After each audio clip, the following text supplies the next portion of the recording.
and welcome to Mona Lisa Has No Eyebrows, a podcast about art, artists, and artworks, and the wacky weirdos and wahoos within. My name is Michael, and I am joined here by Stephanie and May. In each episode, we share and discuss facts about art. And so, without further ado, we are starting with the fact number one, and that is May. Okay. All right. I have to go first. No, it's okay. Well, so here's my fact is more or less the fact itself is very simple, but the piece that the fact is about is not simple at all. It's not. It is really not. So my fact is Marcel Duchamp had this piece titled Etant Donnés, translated to Given, and it actually has a longer title.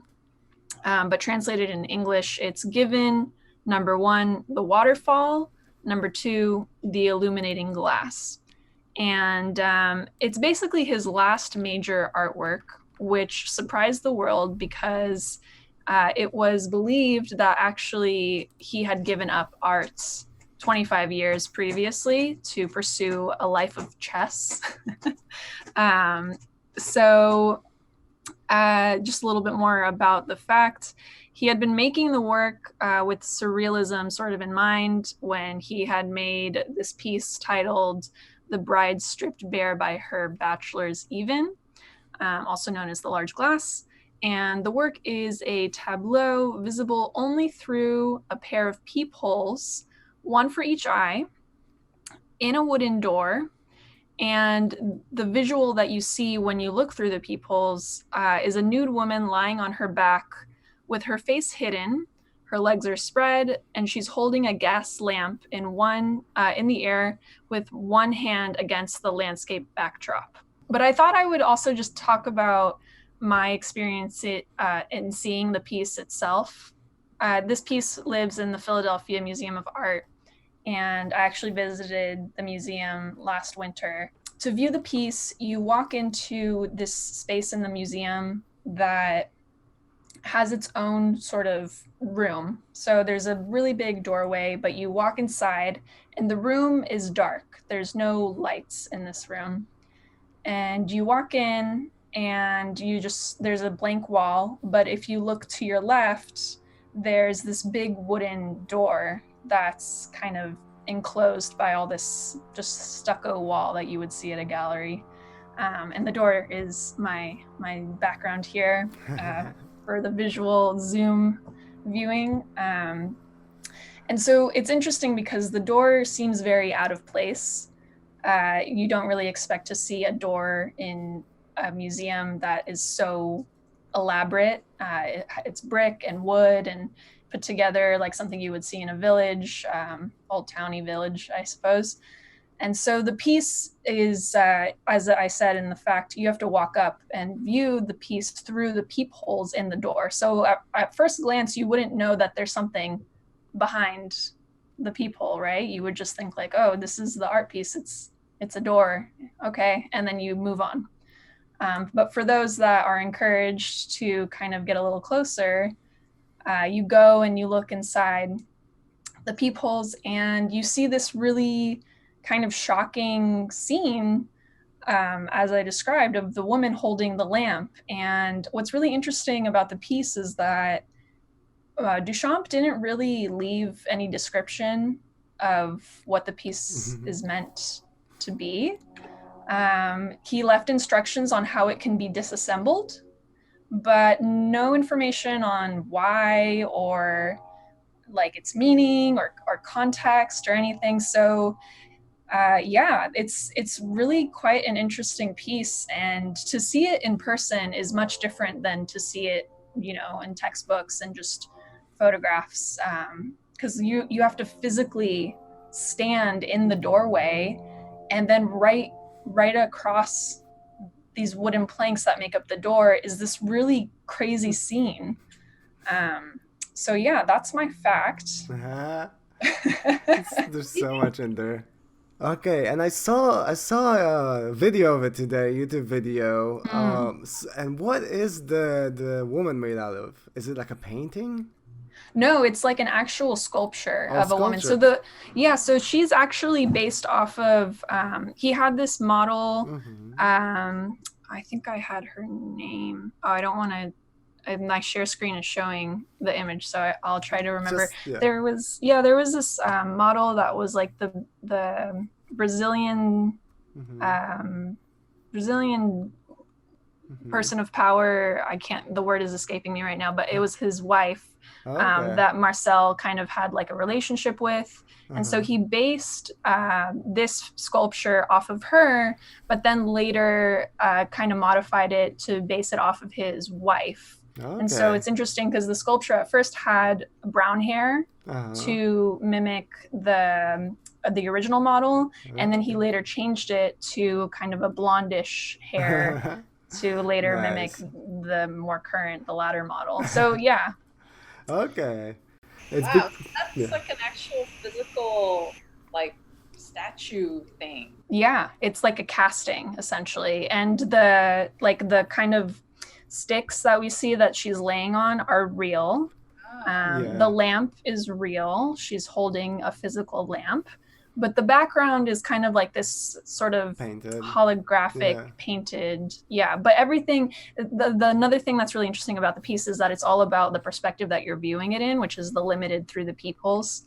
So Mm-hmm. everything's kind of placed very purposefully, so you can see it only in this view. I mean, you can kind of wiggle around a little bit here and there, but pretty much this is the perspective in which you view the mhm. piece. 'Cause when I saw the video, I thought the sticks are like 3D, the lamp is 3D, but the figure looked painted, and the background was painted for sure.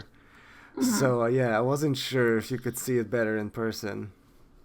Yeah, definitely. I mean, I tried taking pictures on my phone Mm-hmm. when I was there physically, Uh, but there are two peepholes. Like when you view, yeah, you have to view with both eyes. So Yeah, the camera on the phone doesn't quite capture it yeah, as yeah. nicely. And again, you really have to experience it in person. Mm-hmm. And then, absolutely.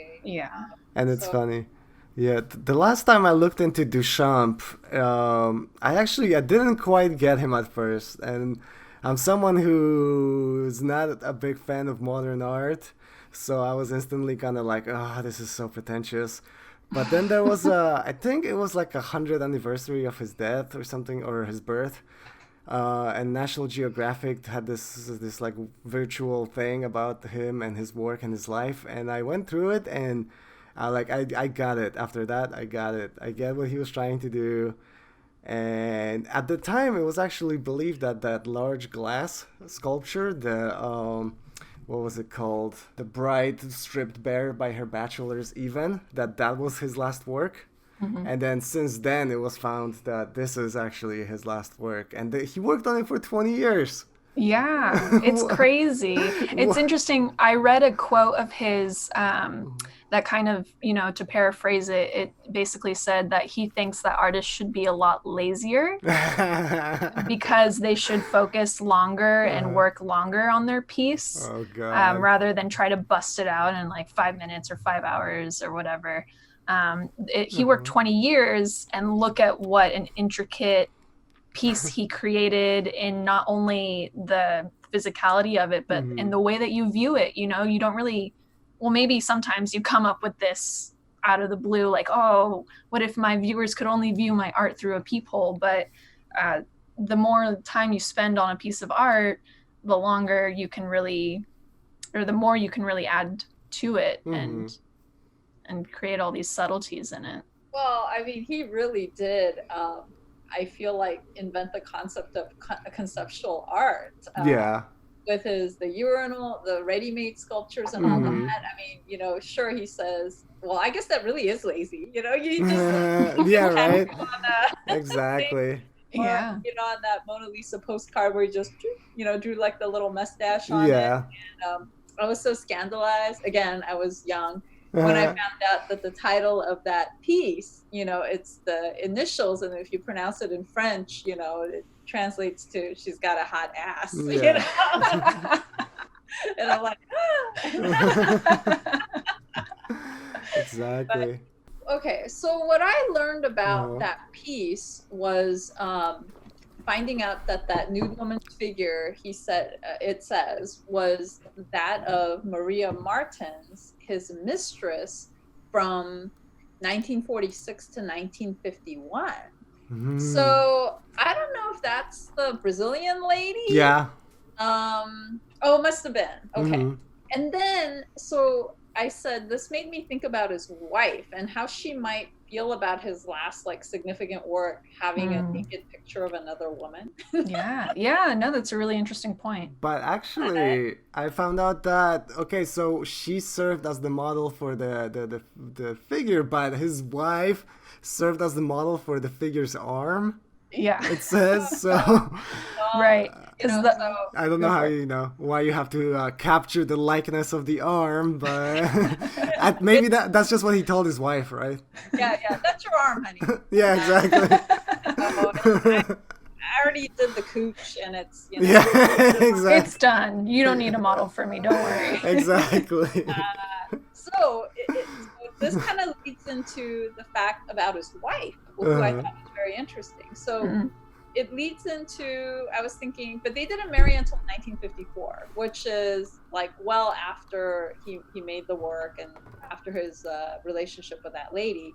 She seemed like a person well versed in art circles because she was married to Henri Matisse's son, Pierre Matisse.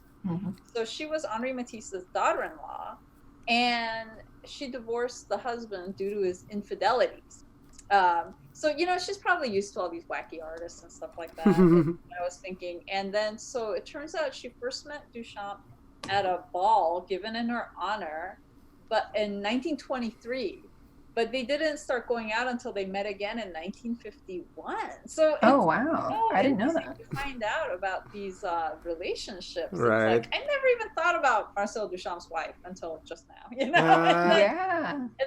then they were both avid chess players, and so also finding out that Duchamp was like way into chess, like for 20 years. I'm like, what? Oh, yeah. I never heard that before.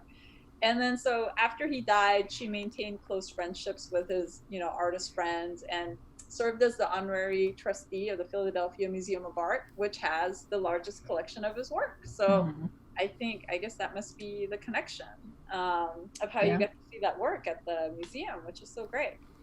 Yeah. So that's what I have. It's about his wife. And and the chess thing, because I'm super into chess as well. So that chess thing is kind of what drew me into him in the first place. And have you guys heard about this, the last problem, the chess problem that he left behind? I think I briefly looked over it, but tell us about it. So at the end, it was, in 1943, he left his problem printed on translucent paper with the faint inscription, "White to play and win." And basically, grandmasters and specialists, they ran it through, computers and stuff, and there's basically, a lot of people think that there's no solution to his problem. That it's his last final surrealist piece of art, Oh man. Yeah, that sounds just like what he would do. Right? Yeah. Exactly. Truly. Oh, one thing with the chess, and this is kind of cool, and if anybody but Duchamp did this, I'd be like, this is the most pretentious shit ever. But apparently him and John Cage, the John Cage of the silent piece 344 or whatever, him and them played a concert entitled Reunion. It was a chess match with him, and the music was produced by a series of photoelectric cells underneath the chessboard, and it basically just played music as they moved the pieces. Oh wow. Yeah. That is very cool. Right? Oh wow. What did that sound like? Is there a recording of that somewhere? I'm not sure. I'll try to find it in the edit and put it in. Yeah, that would be so interesting. Right. Unfortunately, I couldn't find anything. Message me if you know where I can get my hands on this. So let's move on to fact number 2, and that is Stephanie's fact. Okay, so as you can tell from my background, I am doing a fact about Edward Hopper because his name's been coming up a lot. during quarantine times, because his paintings have this like sort of lonely, kind of feel to it, kind of mysterious and just uncertainty, I guess. So I was just thinking like, I should find out more about Edward Hopper, and again, this is something about his wife. So the one thing that I've always known about, the fact about his wife is that, she's always noted as being his sole model for all his female subjects, after they met and got married, especially like the nudes. But I didn't know that she was a really accomplished artist in her own right. It's kind of really weird. They had a very like contentious relationship also. Like it would get kind of violent at times, which I thought was really weird. So basically, Josephine Nivenson, when she married Hopper, she was 41 years old, which I was like, whoa, that's like pretty old. I don't know how old he was though when he got married. I think it seemed like he was older. So she's been painting successfully for 16 years. Her work had been shown with like Modigliani and Picasso and Man Ray, and she regularly sold drawings to like newspapers and magazines. And so when they got married in 1924, New York Times review of a group show that she was in at the Brooklyn Museum, they actually singled her work out and praised it over that of like Georgia O'Keeffe and John Singer Sargent. And she's the one who recommended Hopper's work to the curators of that show. And when they bought one of his paintings after the exhibit, it was only the second painting that he had sold in 10 years. So as a result of the exposure that she got for him, he was given a sellout show by the gallery that would represent him for the rest of his life. I don't know the name of that gallery. And then she in turn allowed her career to take a backseat to his. And now she's like just mostly remembered for being his wife, like I had no idea, I took art history classes, but when they talk about Hopper, they just kind of mention her in passing, and, they don't give her due, which I think is pretty typical. Yeah, she was pretty accomplished. She studied at the Robert Henry, super famous painter. He was also the teacher of Hopper as well. And one thing is that, she was his model for all these paintings, but there was only one formal painting of her by him, which he did in 1936, which is incredible. Yeah. But she also seemed to have a complex. There was one like a personal letter from her I've read where she writes to a friend where she's like, "Oh, I've been working on my paintings, my pitiful female paintings or something like that," and I'm like, "Whoa, have some respect." Right. Yeah. So what I was looking into off of Stephanie's fact was that kind of going back to the relationship that they had was very almost violent in nature, emotionally, but also physically. Like, so I had read that there was in her diary, so she recorded a lot of her life in diaries that is now kept in a museum. Unfortunately, I didn't quite jot down which museum, but it's one of the kind of notes that she writes in her diary is that she bites him to the bone, and he slaps her, bangs her head against a shelf, colors her with bruises. And on their 25th anniversary, she tells him they deserve a medal for distinguished combat, and he complies with a coat of arms made from a rolling pin and a ladle. So they had such an interesting relationship where, of course, it seems like there was some sort of abuse going on, not only physically, but relating to her artwork, where he just wouldn't allow her to take any center stage, anytime she would make a piece that maybe someone had shown interest in, he would always not berate her, but he just wouldn't give her the respect for the artwork, is what it seemed like from what I was doing my research on.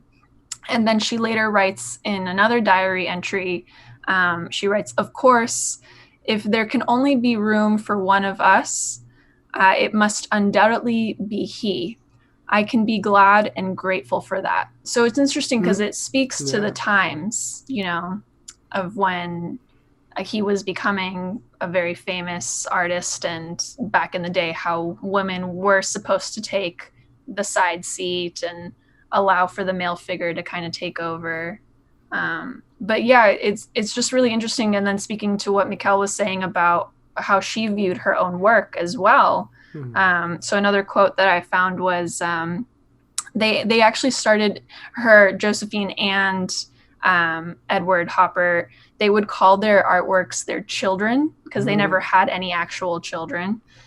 So they call their work their children, and not only are more wanted in the marriage than others. So Ed shows one of his pieces to a gallerist, and then Joe kind of like takes over, and she did a lot of managing for him as well. I don't know if you guys were reading about that, but she would like take a lot of notes about the pieces that he sold and the loans that went out for the pieces, and she became this interesting sort of manager for him alongside doing her own personal artwork.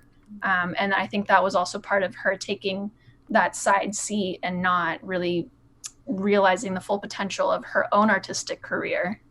So it's just interesting, the relationship that they had, and it speaks to how she wasn't able to elevate herself as an artist. Complicated, you know. In a way, I mean, she's, you know, taking part in her, like, you know, of him discounting her talents and all that kind of stuff. You know, it's not like she really wanted to try and get away from it. But yeah, they're both, I guess, products of their times. Yeah. So yeah, apparently he did only one commission of an actress, Helen Hayes.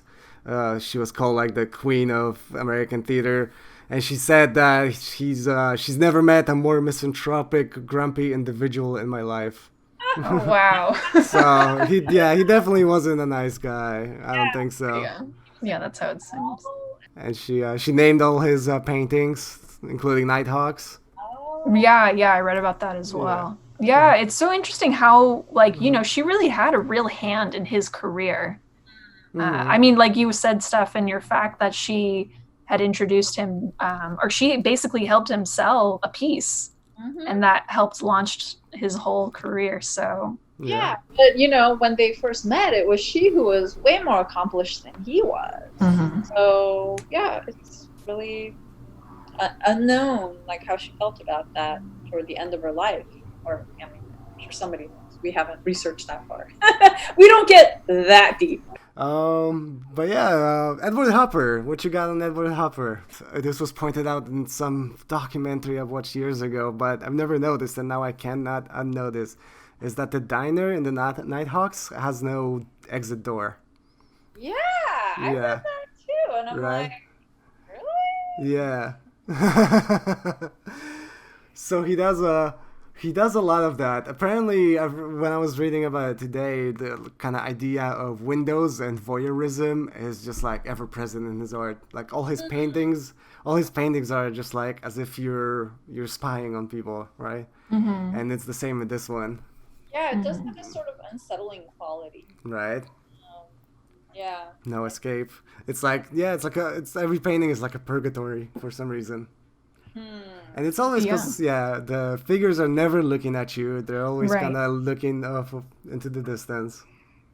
Yeah, that speaks to the effect of kind of spying on these people. But going back to what Steph said in her intro with like, it speaks to the times of people kind of being and feeling entrapped within these spaces. And also the color scheme that he uses in a lot of his paintings are very, not quite muted, I would say, but you know, it's darker, and it speaks to the effect of being enclosed in a space where things seem a little bit more heavy. Yeah. They all have a somber quality. Even the one painting of his sailboat, you know, where people are on a boat having a good time. I mean, it just looks really kind of heavy, like it's gonna sink at any second or something, you know. Yeah, that's why. There's all these articles right now saying that he's the coronavirus era artist, right? Because it's all social isolation. I've been been hearing a lot about it. Yeah. So that's what kind of made me think about doing a thing about him. I guess he was kind of like a grumpy, isolated kind of guy. I guess he lived like all his life in just like a fourth-story apartment where he had to haul wood logs for fire and stuff. Even after he was rich and famous, Wow. he was just kind of like a old miser. Seemed like it. It's always the weird, eccentric ones that will gain, everlasting fame. Right, right. Definitely. Like nice, well-adjusted ones like us. Speak for yourself. Yeah. But yeah, we discussed this when I saw you last, Stephanie. But one of his paintings was the basis for the house in Psycho, in Hitchcock's Psycho. Oh, Right. I didn't know that. Oh, Yeah, interesting. for the Bates Motel. Well, not the Bates Motel, but the mother's house. I think we're ready for your fact. Final Yeah, fact? Okay, yeah. let's see. And now it's time for the third fact, and that is my fact, and that is Andrew Wyeth used to sneak in on a sleeping couple early in the morning, and before they woke up, and paint them. And once they figured out what was happening, they left some dummies in the bed and hid in the next room to surprise them. But yeah, so basically, this was I was watching a documentary with Michael Palin. He's the guy from Monty Python's Flying Circus. He had a documentary about him, and that's basically what happened is that was during kind of the end of his career, where he was living in Maine and stuff in a small town, and he would just sneak into his neighbor's house. He had keys because it's a small town, and they're neighbors, so he would just started sneaking in and painting them when they were sleeping, and without asking permission or letting them know. And they eventually figured it out, and they could hear his car coming down the road. Okay, but the couple, instead of changing their keys or whatever, they decide, oh no, let's To prank him. prank. Yeah, because they were neighbors, they were friends, they probably had each other over for Thanksgiving and stuff. So, it was weird, but I guess small town Maine or whatever, it's not that weird.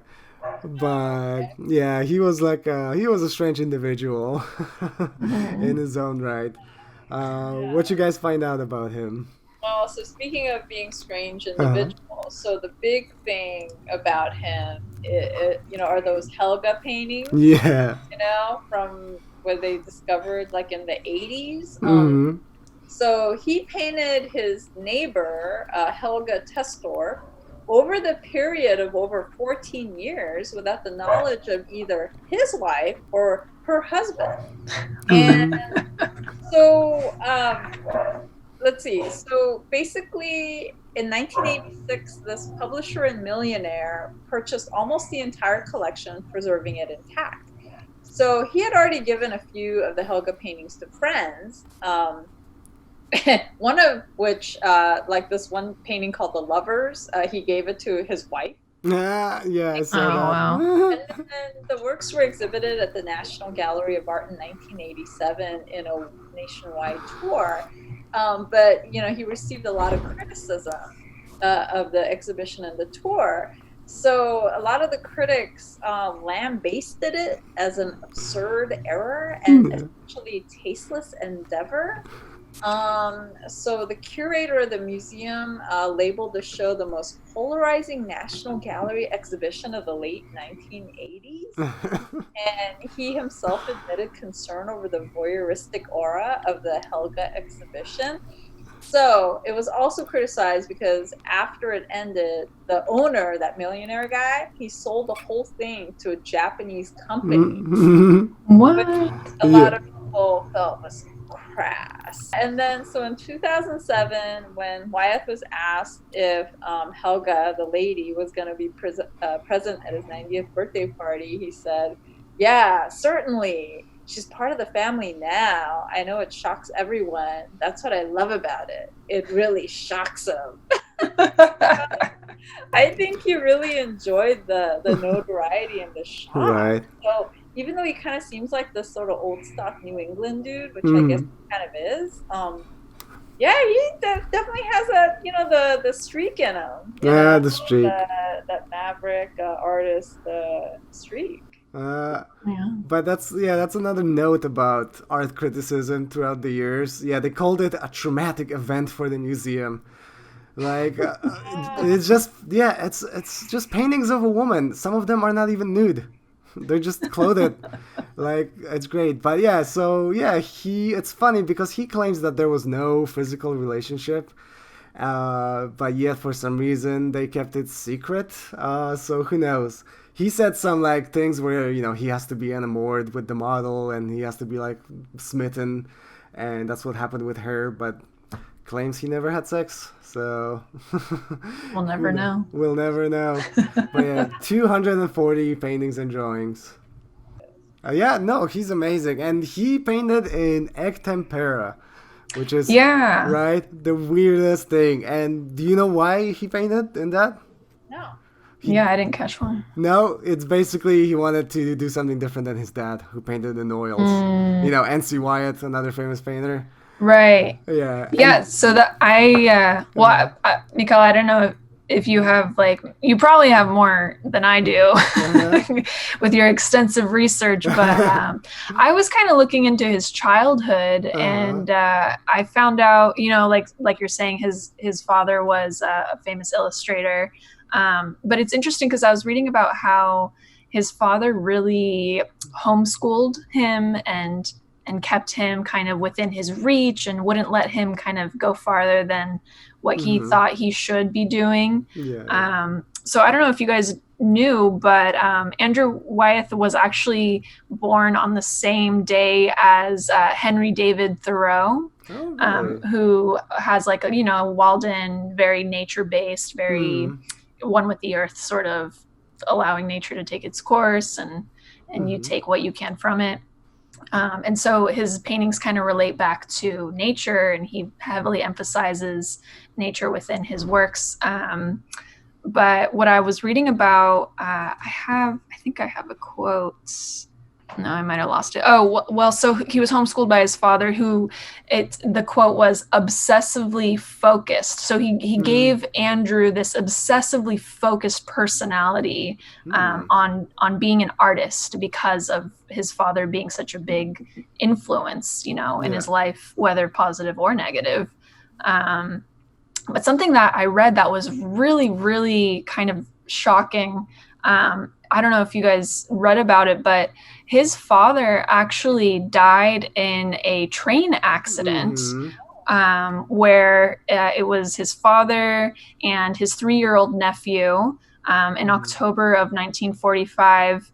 And it's so Twilight Zone. It is, yeah. The car stalled on some railroad tracks, and then they got struck by a train, which is so just wow. Because, some people think it was suicide or something because N.C. Wyeth, he's said to be depressed his whole life and stuff like that.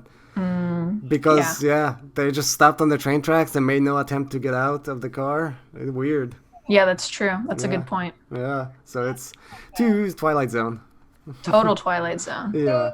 But I was looking into, so I really like Andrew Wyeth's painting, Christina's World. It's like I saw it in the museum at MoMA when I visited once, and I just remember being very struck by it and the atmosphere that it kind of gives off, where it's very eerie in a sense. Like this woman, she's far away from this house, she's leaning towards it, she's facing it. Clearly there's some sort of connection there. And so I looked into some information about that painting. And so I don't know if this is the same neighbors that he would go in to paint, but the Olsons were neighbors of his in Maine. And the wife of the Olsons, Christina, she was undiagnosed, but it seems that she had this disease called Charcot-Marie Tooth disease. It's a genetic polyneuropathy. And so she would spend the majority of her time at home because she couldn't walk, essentially. But for the painting, Andrew was looking outside his window, and he happened to see Christina kind of crossing this landscape of dry field. and he saw her kind of making her way towards the home, and that's what inspired the painting. So it's just very interesting to think about.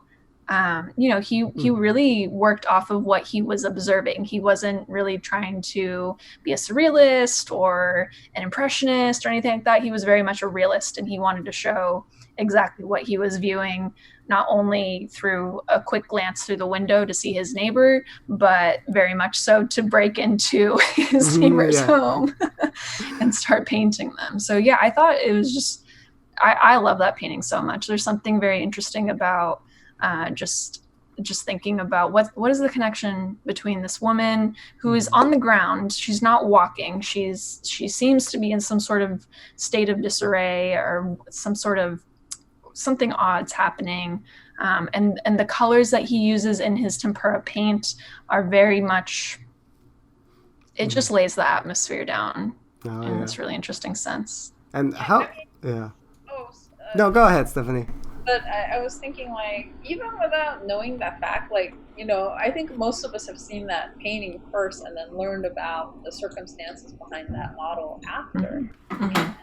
How, that really, like, adds a lot to it. But even before you find out about it, you see this figure and you just kind of know that there's something about her that's off, Is it that she just kind of woke up from a disturbing dream? But the way she leans toward the house and everything, there's this yearning. There's this, like, you could read, like, a lot of stuff into it, but none of it's pleasant,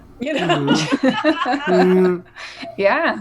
That's definitely. Another coronavirus painting where there's, like, a lot of isolation, right? Yeah. But how many of you thought, when I first saw that painting, I thought that was just a young girl just kind of laying on the field? Yeah, exactly. You thought that? It wasn't until I learned. Gosh, that's exactly what it looks like. That it's a middle-aged lady that cannot walk. And did you know that Wyeth's wife, Betsy, posed for the torso? Yes. And Yeah. And she only died this year in April. Wow. Yeah, that's right. Yeah. She was also the artist's wife, and she also, I think, titled his every painting. She came up with Christina's World. Yeah. But I don't think his wife was an artist herself, though. No. But I did read about how she managed his career as well, kind of going back to Hopper. The woman figure is very important in the male artist's life. They tend to take on a lot more of a role than you would think. And they're not really credited for it either, unless you do the research for it. So. Yeah. Because it's like, they probably, like, dealt with all the drudgery of, like, artists, like archiving stuff, like keeping track of things. Yeah, right, exactly. Yeah. Well, that's why we're changing the tides today. Exactly. Yeah. I got something that's related. It's about the guy who bought the Christina's World painting, the first director of MoMA, Museum of Modern Art. Alfred H. Barr Jr. So he was something of a character as well. He was the first ever director of MoMA. He was basically the one who started the modern art movement, like postmodernist. He's the one who kind of made Van Gogh with he put on exhibitions of Cézanne, Gauguin, Seurat, Picasso. He's the one who, like, brought them into the mainstream. And he's a character. He studied art history. He married an art historian. They had one daughter who's a painter. He was hired as a professor to teach art history. I didn't write down where, but he became a director of MoMA at 27. And wow. Yeah. And then, he brought all these amazing artists to the spotlight. And then during World War II, he actually helped artists escape from Nazi-occupied France. He heard, like, Matisse escape and stuff. He paid for their visas and arranged the papers and stuff like that. So, he was a very important character that not many people know about. Wow. Yeah, I didn't know any of that. Yeah, Alfred Barr Jr. Wow. Yeah. Incredible. So he was the one who bought Christina's World, and then he later bought, like, a lot of his Wyeth's paintings. Yeah, so you know, like speaking of his father and Uh-huh. his legacy, so in while they were both alive and Andrew was kind of rising into ascendancy in the art world, like I think NC was very jealous of him, because Yeah. he, even though as famous an illustrator as he was, he never got his due as a serious artist, and I think that always bothered him, Mm-hmm. and probably fueled part of that depression and all that. And even Andrew Wyeth, he was not really taken as like a serious artist because he was doing his stuff during the Yeah. time when abstract expressionism was really huge and Mm-hmm. like inescapable. If you wanted to be a serious artist, like doing representational work was not allowed. Mm-hmm. Yeah. So it's kind of interesting how, and then Andrew Wyeth's son Jamie, he's a painter also, Yeah. and I just feel like he didn't achieve nearly as much renown as his father or grandfather. And is it sort of like the curse of the Wyeths to be incredibly talented but never Right. recognized, interesting. as like The an curse of the important Wyeths. Yeah. person? Kind of. Uh-huh. So NC painted with oils. And you painted with egg tempera. Do you know what Jamie paints with? I don't know, acrylic. No. He paints with Watercolor? watercolors on cardboard. Oh, Yeah. interesting. Yeah. Wow. Corrugated cardboard. He says Oh, he just wow. likes the wavy lines. Well, yeah, you can't do the same as the one before. Right. You have So, to be different. Yeah, he's another rebel against his father. Wow. Good point. I learned so much today, Right? guys. Yeah. So this has been Mona Lisa Has No Eyebrows. So this concludes our episode. You can find us on... So my Instagram is just may.roded, may.rodded, and my website is, again, just my name, mayroded.com. And Stephanie? I'm on Twitter at steph_han_art, Stephan Art, and my website is steph-han.com. Very nice. And I am on Instagram at Michal Karmazon, MichalKarmazon, and I am working on my website at the moment. And we'll be back again soon. Thank you so much. Okay, that's a good outro. Awesome. Hey, not bad, you guys. Yeah. I think this was a great first episode. Oh yeah, that went very smoothly. Yeah.